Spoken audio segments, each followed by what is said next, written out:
Hey, everybody. Welcome to the Leader to Leader podcast, the show where we sit down with executives, authors, and leadership experts to learn what it really takes to lead ourselves, our teams, and our organizations. I'm your host, Tom Athenauer, and this episode is brought to you by the StarQuest Group. In a previous episode last year, I had the great conversation with Bob Anderson, who's the founder of the Leadership Circle. One thing that he said that really stuck with me was that leaders don't stall because of that, reaching that level of incompetence, that Peter principle.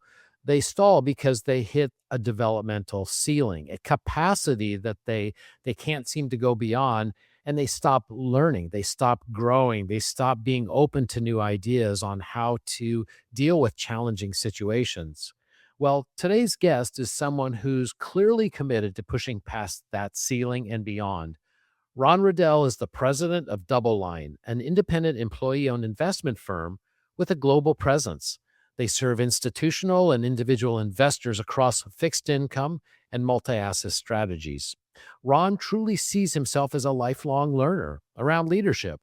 From his days of playing college football at Stanford, to now leading a world-class investment firm, he has personally committed to being a student of leadership, focused on not only growing himself so he can be more effective, but also growing his team members at DoubleLine to create a healthy, more vibrant culture. In our conversation, Ron shares those skills, practices, and mindsets that he believes matter most today for leaders. I think you're going to really, truly enjoy this one. Let's jump in. Welcome, Ron. Good to have you to the Leader to Leader podcast. Thanks, Tom. Looking forward to it. So before we actually get into some of the lessons learned that you want to share with the listeners, share a little bit about yourself, how you got into this business, what you're currently doing today, and what you see going on out there. Sure. Right now, currently, I'm a president of a money management firm called DoubleLine.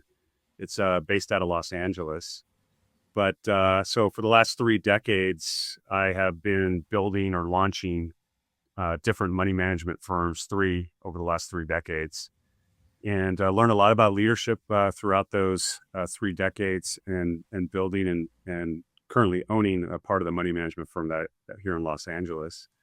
I grew up in Southern California, native of Southern California. My dad was a football coach, business executive, but as a football coach, we ended up as a kid moving around the country. So I'm a native of Southern California, but also lived in Pennsylvania and Louisiana. And, my mother's a homemaker and was an interior designer. I have 3 boys, and they're all out working. So that's kind of a little bit about my background.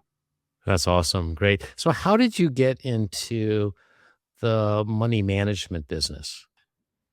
Well, it's interesting. I played football at Stanford, and my whole goal growing up, my dad was a football coach, so I just was focused on trying to get to the NFL, and that's all I knew, and that's all I wanted to do.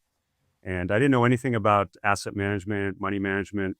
Literally, when I was a junior in college, I started to realize, well, maybe this is not going to be a long-term career for me. So I had to kind of figure things out, and I just got interested in stocks and bonds. I didn't know anything about stocks and bonds. I was kind of I liked the New York Stock Exchange, took a visit out there when I was a senior, and ultimately just started working at Wells Fargo as essentially a file clerk, just learning the money management business from the ground up. So that's really the reason. And I think I applied a lot of what I learned in sports, just in a different industry. So it's a sports industry, and I just took a lot of those principles that I learned and move that over into the money management business. Yeah. And we're going to talk a little bit about what you've learned in your sports career, kind of playing football, and how it has dovetailed into the work that you're doing today. Well, a little bit about DoubleLine, kind of the organization, and then what are you seeing out there today? Because you're in the money management business right now. At the time of this recording, things are crazy out there right now. So, oh, for sure. Yeah, it's an investment management firm based in Los Angeles. Currently, we have 56 employees at the firm. So still relatively small from a employee count, but we manage assets under management, what they call it in the money management business. Assets under management are roughly around 95 billion, 96 billion in assets under management.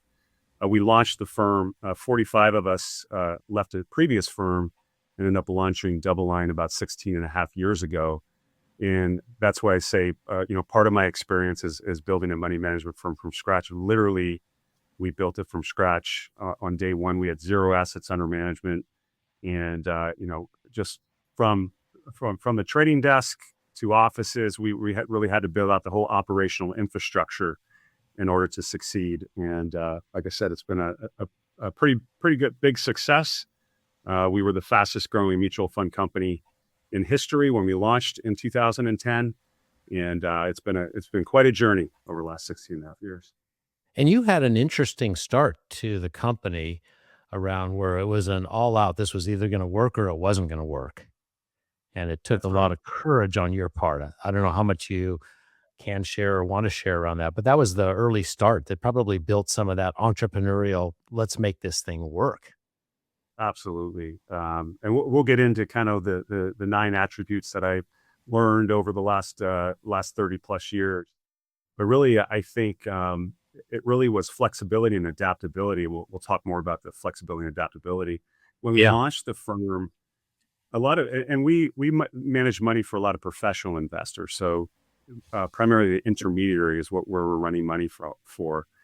But a lot of times those intermediaries or professional investors want to wait. Those institutional investors that have boards, they kind of want to wait to see how things go. And so our expectations were that we were going to run money for a large amount of institutions right out of the gate.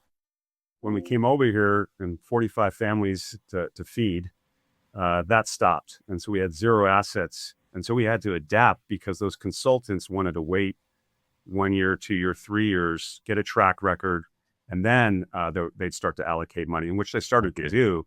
But what we had to do is we had to adapt, and we ended up adapting and starting a mutual fund company, April 6th of 2010. And that mutual fund company is really the reason that we were able to buy time for those institutions and build a track record, because retail investors don't have that same constraint. If you have a good product to sell, those retail investors will invest. You've got good performance, they'll invest on day one. And so we are very quickly able to grow during those early years, and we were able to adapt and launch that mutual fund company. Yeah. So you had a fast start on this thing, but also really understanding the market and what you had to do to make that happen. You've been there with DoubleLine for what, 2010, so about 16, 17 years now. Yes. You had a lot of ups and downs, just what's going on in the market right now. And this is not the first rodeo. We've gone through various cycles. What's your take? Can I ask you what's your take on the market right now? Because I'm sure people have that interest in the back of their mind. Absolutely. We try to take a long-term view of the market, and obviously the gyrations with inflation and the current geopolitical risk. We try to take more of a longer-term view. And the word DoubleLine is really a risk management tenet. Never cross the double lines. So we don't want to take unidirectional bets in any type of investment, but have a diversified portfolio where we mix and match different sectors of the market and create what we call more of a smoother ride for our investor. And that smoother ride is what we also call taste great, less filling. And ultimately what we're trying to do is create a very good, because we're primarily fixed income money managers, bond managers. Okay. So typically with an investor, whether it's in a 401k or whether it's an institutional investor, typically that's their sleep at night money. And so we want to make sure that we take great care as a fiduciary to manage that money and manage the risk in the portfolio. And the only time we'll take risk is if we get paid for that risk. And markets, they'll change. We have the inflation concerns today, whether it's inflation or employment, and the geopolitical risk and interest rate risk. But we try to look at all of those and take more of a longer term view for our investors and manage that risk appropriately. Okay, cool. In our pre-interview discussion, you were talking about some of these leadership principles, and it sounds to me like you take the long-term view relative to your leadership approach as well. Talk to us a little bit about those 9 principles, or if you want to pull out the ones that you think are most relevant for our listeners today as leaders in different organizations and team leaders and whatnot, um, which ones are the most important ones? So talk to us a little bit about that. Kind of share what you've learned. Sure. So, as I've thought about just leadership over the last 30 years, I try to think about what has been successful, what hasn't been successful, and I frame it in really 9 attributes in what I call the commander approach. And the reason I'm a very simple person. The reason I call it the commander approach is each letter has an attribute. So from Okay. commander meaning C, communication, and communication is such a key attribute for leadership. And we can get into communication because there's different types of communication, and I think different effective communication and some that isn't effective. But so each one of those 9 attributes is the letters of commander. And that's, Okay, got it. Okay. So I came up with those attributes. But really, I really think as I thought about the 9 attributes, what's really been the most important for me, and I think the number one attribute that I think is important to lead people in an organization is ownership, and that's the O in commander is ownership, and it really is taking personal responsibility. If you don't have a commitment to leadership and take that personal responsibility, I don't think you'll be an effective leader. As I've said, launching or helping build 3 different money management firms, one thing that I think you have to do is you have to work with different types of people. And some of the people you don't really enjoy, you wouldn't go have a beer with them like you and I, Tom, like you and I did. So yeah, they're not, but you still have to work what I call across party lines in order to be successful, especially when you launch a new money management firm. You really have to bring all of those different personalities together and to create success. And it starts with personal responsibility. It starts with a commitment to leadership. And really the idea is the buck stops with you. It's not a 9-to-5 job. You're thinking about it all the time. You're thinking over the weekend. It's a constant thought that goes through your mind. I think I learned a lot of that, commitment to and ownership and personal responsibility is through my sports. So, football growing up, I mean, it was 24/7. It was always on your mind. It was a key focus. It was paying attention to the details. Yeah. And that all was part, I think, that kind of trained me for the business world and how I approach leadership. It's something you think about the organization, you think about where the puck is going, and also you think about your employees and how to motivate them. And that's just constantly on your mind. It's not something where you get there at 9, and when the bell rings at 5, you forget about it, and then you just you move on. It's something that you're thinking about all the time. So Is that ownership piece something that you can sort of cultivate that ownership mindset in others, or is it just you either have it or you don't? Because ownership right now is very much on the top of leaders' minds. How do we create more ownership and responsibility and accountability is big right now? Is that something you've learned to develop and been able to develop in others? Yeah, absolutely. I think it boils down to interest alignment. Everyone has to be rowing in the same direction, and I think what you have to do is create a vision for the organization, and you have to constantly communicate that vision. I don't always do a good job of that, but that's really the goal, is to create a vision so everyone can kind of row in the same direction. It was really easy for us when we launched the firm in 2010 because our backs were against the wall. Everybody knew the vision was to survive. And so it's amazing when all of your backs are against the wall, how easy it is to create ownership and interest alignment. Yeah. But ultimately it's creating that interest alignment through motivating them. And one of the things that's beneficial to DoubleLine is the interest alignment is there because we're a private company. So we have many partners that are also have vested interest in the success of the firm. And that interest alignment also aligns with the client.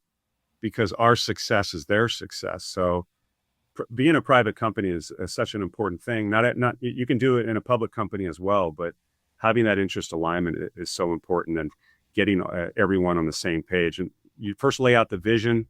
What are you trying to do? Where are you trying to go?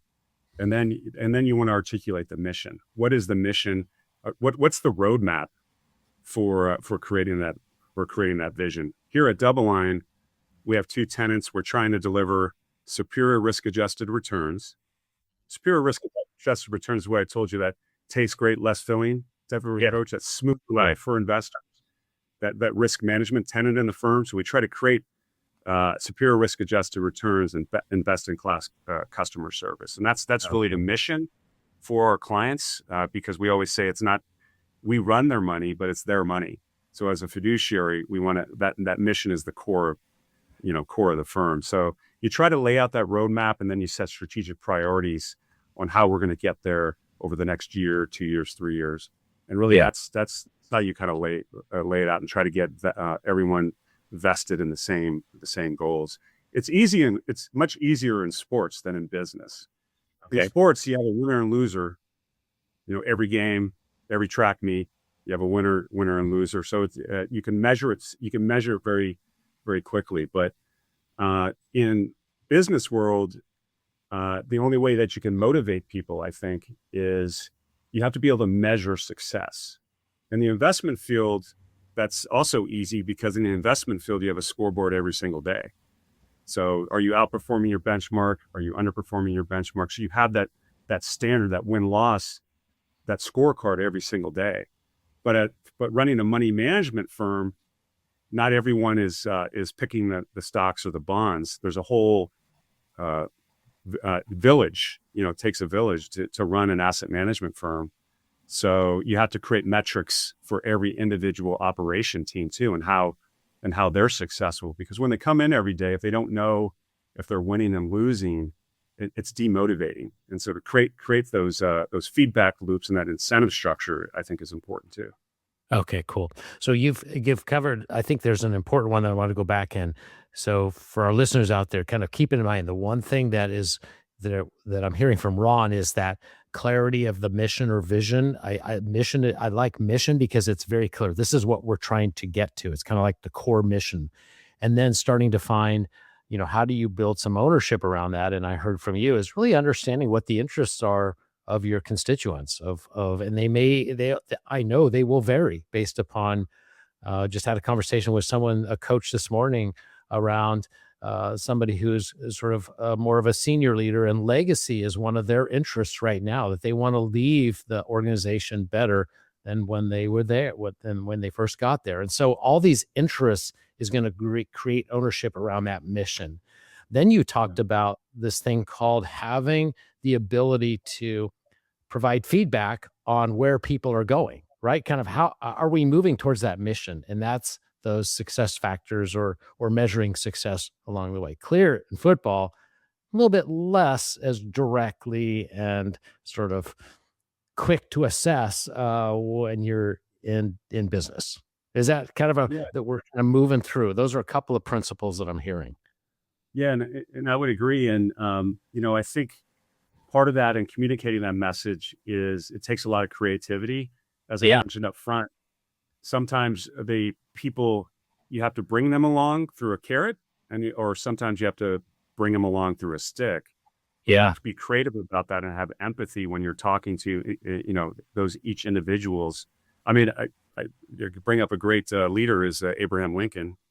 I mean, Abraham Lincoln, in order for him to really rally the North, he had to really hire, his cabinet had to be a lot of his rivals.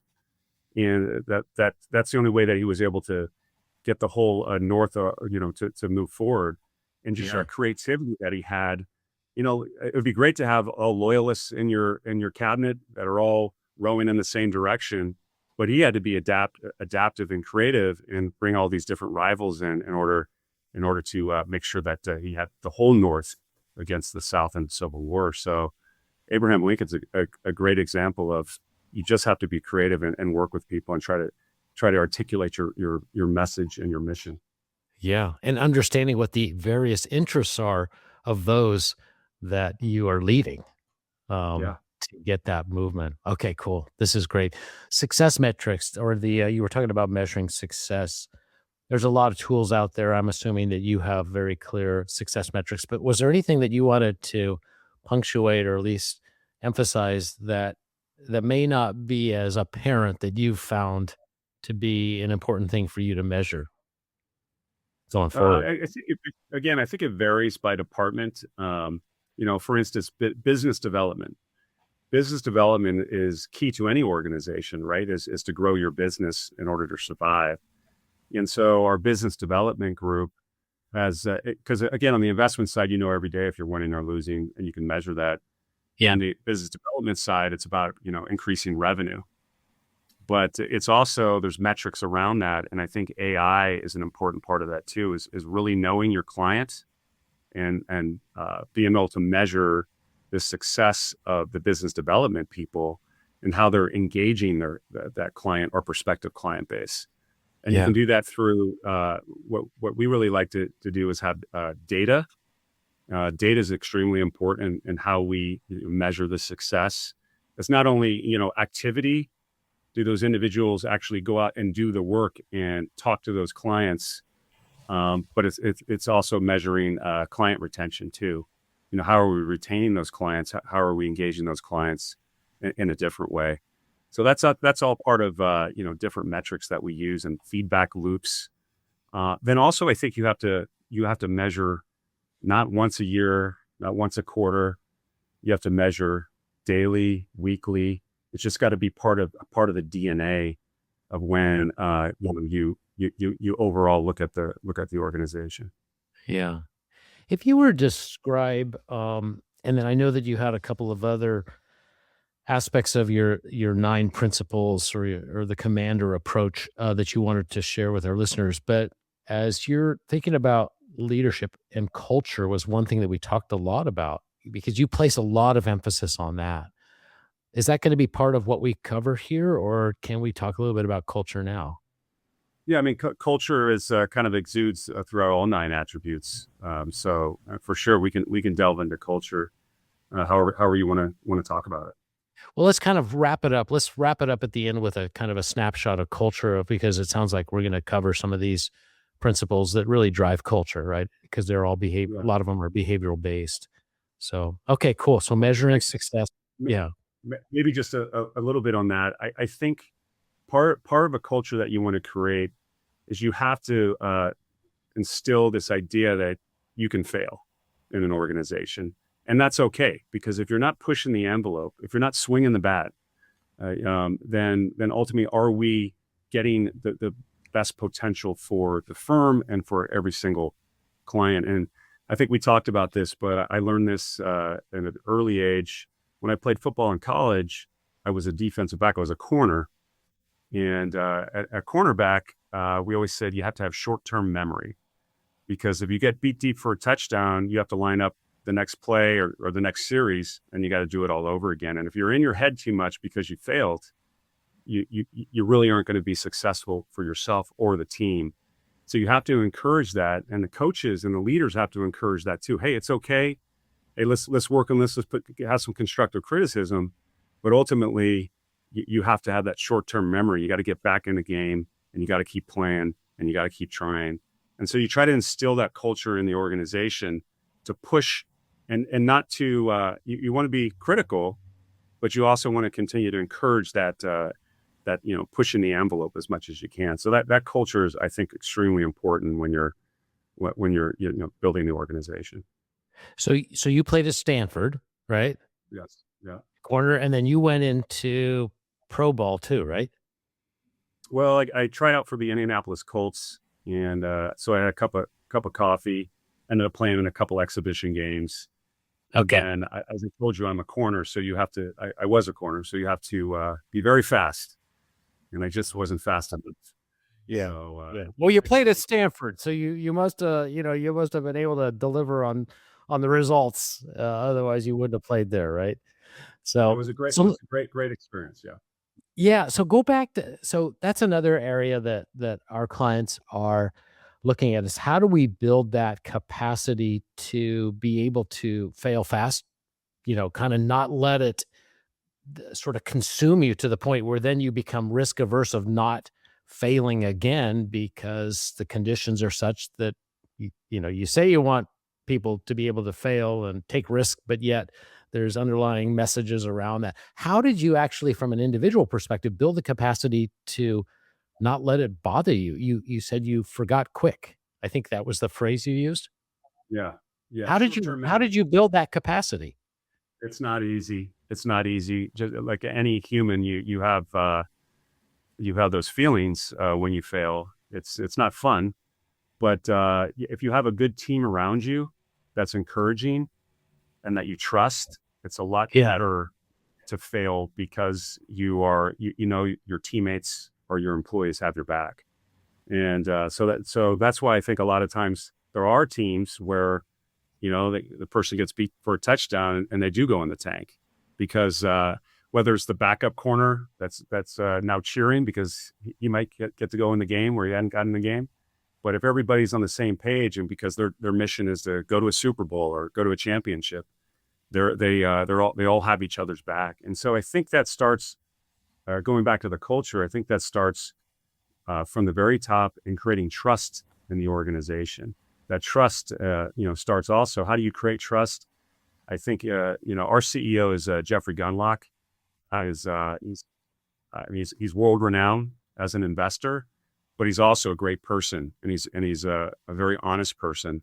And that honesty is what people also want. It's like, well, just tell me how it is. Am I doing good? Am I doing bad? And he'll tell you, but he's also got your back. He's a very loyal person.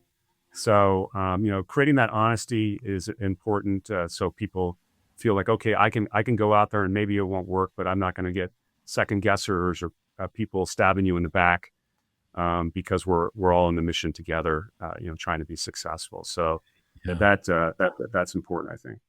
It's that I find this interesting because I love college ball and I watch NFL as well. And how many times have you seen the pass interference call? And it's like everybody's coming down on them. It's like the big play, and yet you can see the teams kind of surround them, say, "Hey, it's all right. Let's get back in here. Next play, boom on." And that's what you're talking about. But you have to have a team that has a common mission and alignment and trust to be able to surround that that failure and then be able to move on as the Right. collective. It's huge, I would guess. Absolutely Yeah, and huge. I think as a leader, you really do have to have empathy. I think that's a really important thing. And empathy Yeah. doesn't mean I would say don't mistake niceness for weakness, but you really do have to have that emotional intelligence when you're working with your employees to really understand them. And if they trust you and you trust them, then you really can go to the next level and get the most potential out of your employees. So that empathy starts with being humble. Yeah. As we're talking about myself, but ultimately I think that kind of should exude throughout leaders to have that humbleness and be able to just listen and not always be the center of attention, but just listen and let other people get the credit. And that's important too. Yeah. Yeah. That empathy piece and humility, dude, it's hard to do, right? It's not like the nice passive thing to do. It's a very proactive approach in service to building trust. Um, that's really interesting. Really interesting. What's another thing that you've learned along the way? So I think another important attribute I think is part of that commander series is the second M, move. Part of being a leader is taking that ownership. The buck stops with you. Sometimes you have to move. You have to act. You have to act. And what I always say, sometimes no action is action, right? So sometimes you have to look at the overall landscape.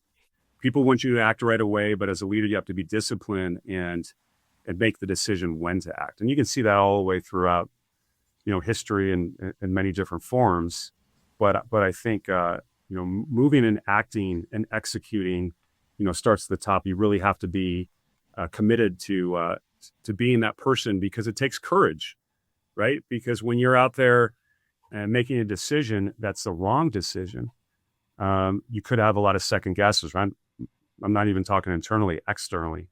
And Yeah. so, Yeah. you having that courage to act when, others might be critical of that, I think that's important. You also, I think a lot of times leaders might just go through this, what I call analysis paralysis. They spend so much time analyzing the data, they never act. They're always saying, well, what about this? What about this? Or hypothetically, what if this happened? Or hypothetically, what if this happened? And they never really act. And I think as a leader, you have to eventually act. And what happens if you don't act? Again, going back to that ownership principle, if you don't act for your employees, it's very demotivating. They're waiting for you to do something.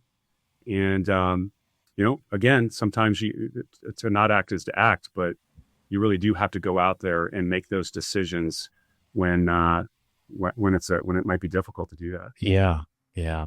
I think, it's such an interesting, because we were talking about in our opening or our pre-interview discussion, we're talking about how we all describe different cultures as more creative, and some cultures are more reactive that tends to be more fear-based. And that's where you start to see these counter sort of headwinds towards creating a culture of what you're talking about, that fail fast and fail early, and then move on. Don't let it linger, because that can ultimately impact one's ability to take action, to move. Um, Right. Such a critical piece. But that starts at the top, that Really. the leadership message and actions need to align with that approach. Otherwise, people will back off. Right. And you have to Yeah. empower your employees to act as well. Right. So Yeah. one of the other attributes I talk about is delegation. And you have to give them, we have it, our CEO has it, if you have the accountability, you better have the responsibility too. Okay. Right. So ultimately you have to empower your leaders in the organization. And then that should go down through, through their folks that follow them. So, you could go back through, wartime history and just look at delegation as being extremely important to the overall success of an event. And I learned this actually from my father. My father was an incredible delegator. He was a football coach, and he coached a high school here in Los Angeles. And all of his staff many of them were ex-NFL players, right? So he delegated. He always looked for the best.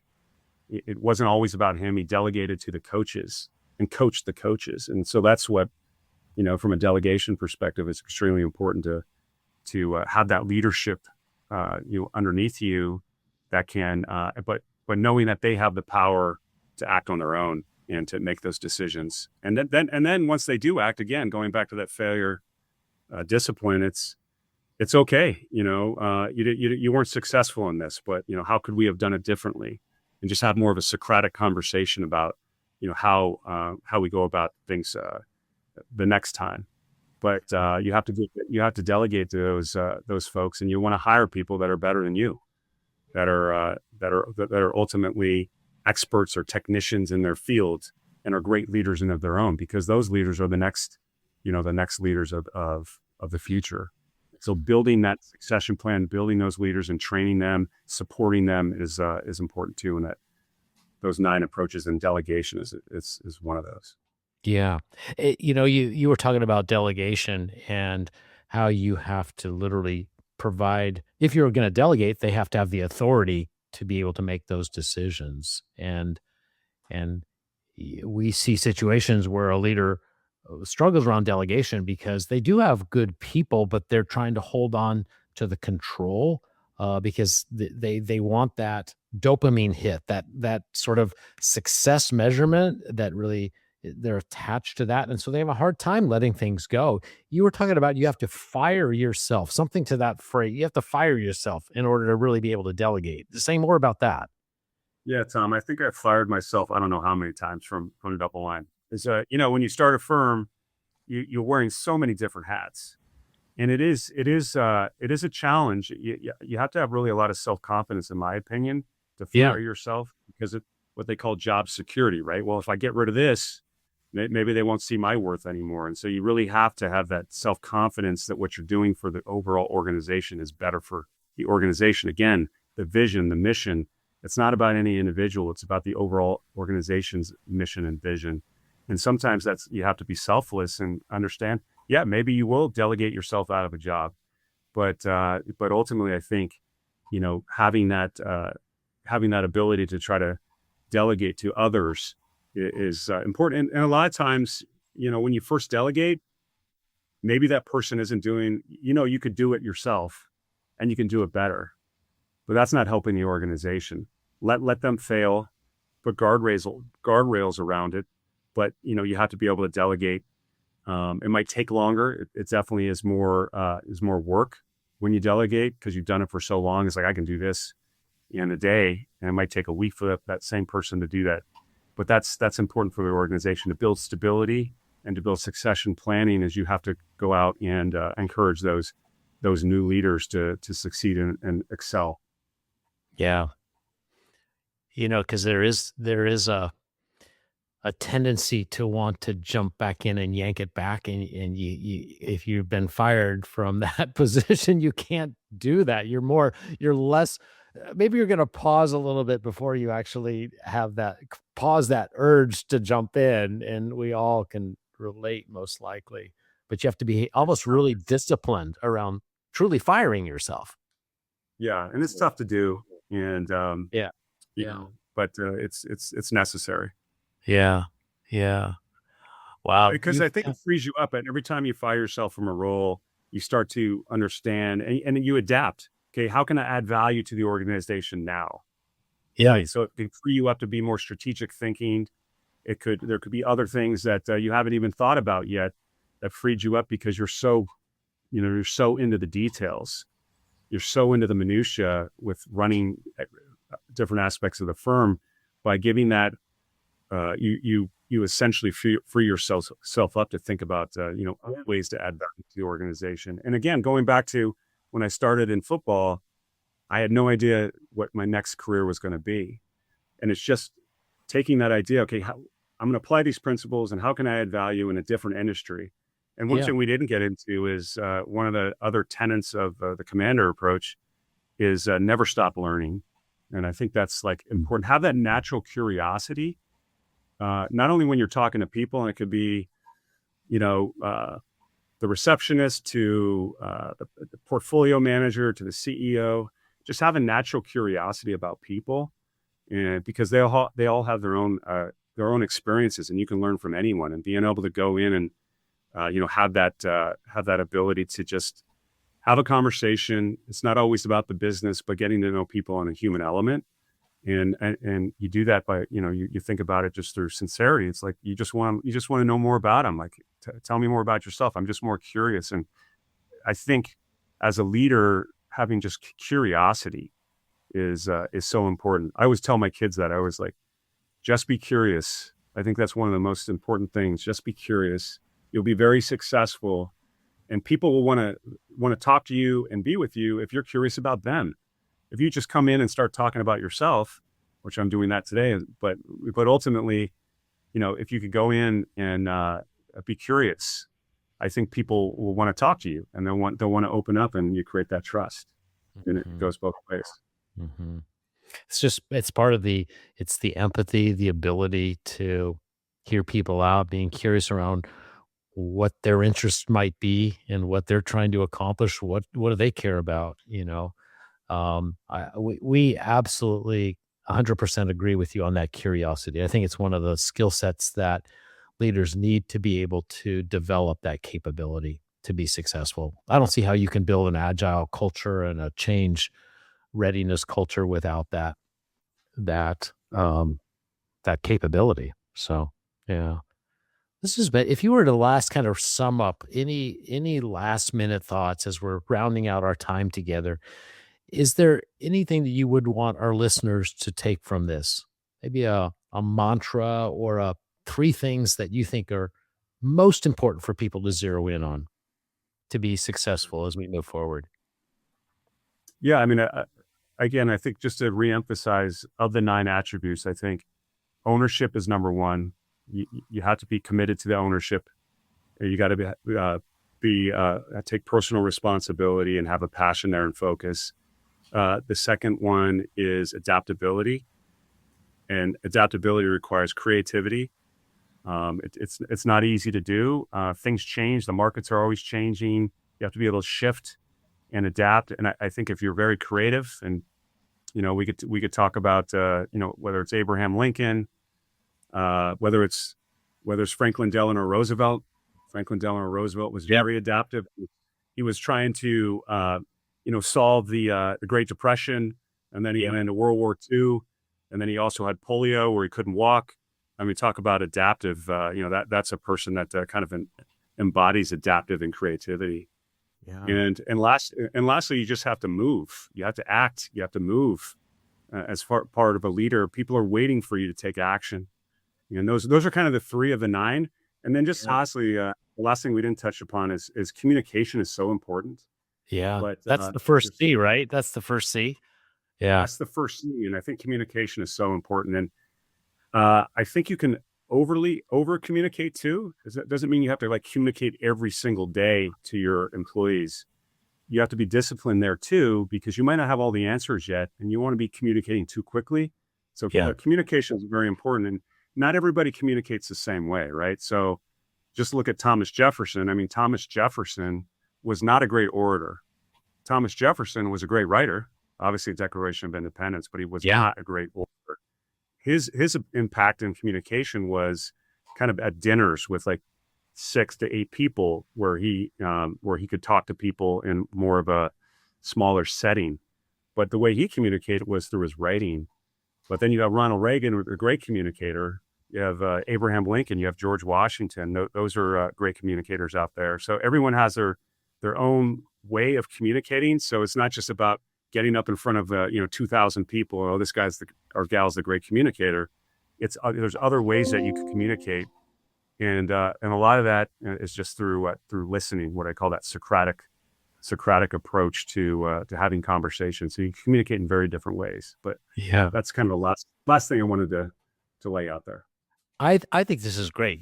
That's a really good thing for people to step away from, of that continual never stop learning mantra, to be a leadership student of leadership. I think we both are that. And I just love the way you've pulled from the football world and lessons learned. And you sound like you've done a lot of historical reading from past presidents, past leaders, and how they brought tension together and differences and whatnot. And how do we carry some of that curiosity and approach to how we approach what's going on today. And I love reference to markets, and that's the world in which you play. But our clients are dealing with markets of changing landscapes of customer needs, or whatever it is that they're dealing with. Everybody's dealing with a different landscape that's changing rather quickly. And so you've got to build some of these capabilities. Ron, how do people get a hold of you? Can they reach out to you via LinkedIn, or what's the best way to get a hold of you?